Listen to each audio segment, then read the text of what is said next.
ఒకనాటి కాలంలో యేసుక్రీస్తు ప్రభువారు పరిసయ్యుడైన సీమోను ఇంటిలో ఉన్నప్పుడట ఒక స్త్రీ వచ్చింది. ఆమె పేరు మరియా. వస్తూ ఏం తీసుకొచ్చిందో తెలుసా? అత్తరు బుడ్డి తీసుకొని వచ్చింది. ఆ అత్తరు బుడ్డిలో ఏముందో తెలుసా? అచ్చా జటమాంసి యొక్క అత్తరు, శ్రేష్టమైన మంచి సువాసన కలిగినటువంటిది. ఆ అత్తరు బుడ్డిని ఇంటి లోపలికి తీసుకొని వచ్చి ఆ అత్తరు బుడ్డిని పగలగొట్టి ఆ పగలగొట్టబడినటువంటి ఆ అత్తరు జటామాంసి ఆ అత్తరుతో యేసు పాదాలను అభిషేకం చేసింది. యేసు తల వెంట్రుకలను అభిషేకం చేసింది. ఆ గది అంతా పరిమళ సువాసనగా వెదజల్లబడింది.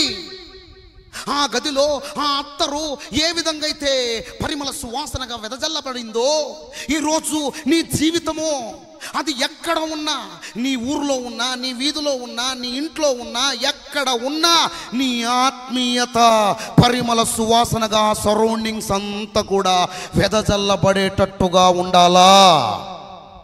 అలా వెదజల్లబడుతున్నట్లుగా ఉందా? మన క్రియలో మంచి పరిమళ సువాసనగా ఉన్నాయా? విశ్వాసము వెదజల్లబడే పరిమళ సువాసనగా ఉన్నదా? మన పరిచర్య వెదజల్లబడే పరిమళ సువాసనగా ఉన్నదా? మనం చూపించే ప్రేమ పరిమళ సువాసనగా వెదజల్లేదిగా ఉందా? మన యథార్థత, మన విశ్వాసము పరిమళ సువాసనగా వెదజల్లబడేటట్టుగా ఉన్నదా? ఒక్కసారి ఆలోచించుకోవలసినటువంటి అవసరము ఎంతైనా ఉన్నది అని చెప్పడానికి జాన్ నాక్స్ అనేటువంటి దైవజనుడే ఒక కారణం. ప్రియులారా, ఇతను కూడా తన యవ్వన ప్రాయములో తన జీవితాన్ని దేవునికి అప్పగించుకున్నాడు. ఈ జాన్ నాక్స్ అనేటువంటి దైవజనుడు యవ్వన ప్రాయములోనే తన జీవితాన్ని దేవుని కొరకు సమర్పించుకున్నాడు. దేవుని కోసం నిలబడాలనుకున్నాడు. దేవుని కోసం దాకా ఆయన వెళ్ళాలనుకున్నాడు. అందుకే స్కాట్లాండ్ దేశానికి వెళ్ళాడు. స్కాట్లాండ్ దేశంలోనికి వెళ్ళి అక్కడ దేవుని సువార్త చేస్తూ ఒక సందర్భంలో ప్రార్థన చేశాడు. అయ్యా, స్కాట్లాండ్ దేశాన్ని నాకు ఇవ్వయ్యా, లేకపోతే నేను చచ్చిపోతానయ్యా, నేను చచ్చిపోతాను.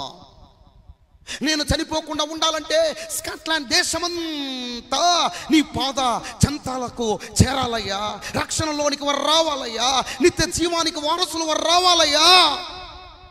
స్కాట్లాండ్ దేశాన్ని గనక నాకు ఇవ్వకపోతే చచ్చిపోతాను నాయనా. దేవుడు వారి యొక్క ఆత్మీయతను చూచాడేమో కాబోలు. వారి ఆత్మీయత కలిగినటువంటి సువాసన వెదజల్లబడుతుందేమో కాబోలు.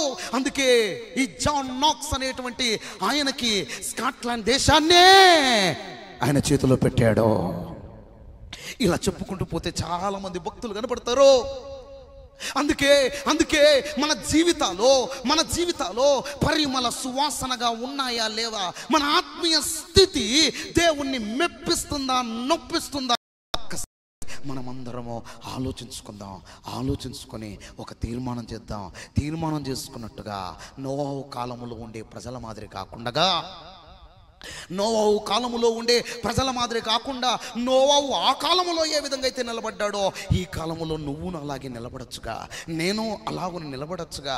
మన ఊరిలో ఒక్కొక్కరు ఒక్కొక్క నోవాహులాగా అలాగ నిలబడిపోతే దేవుని కోసం బలమైన వారిగా, ఉజ్జీవాన్ని రగిలించే వారిగా, రోషాన్ని నింపే వారిగా, అనేకులను క్రీస్తు చెంతకు నడిపించే వారిగా ఉండగితే వారిని బట్టి ఎంత సంతోషమో.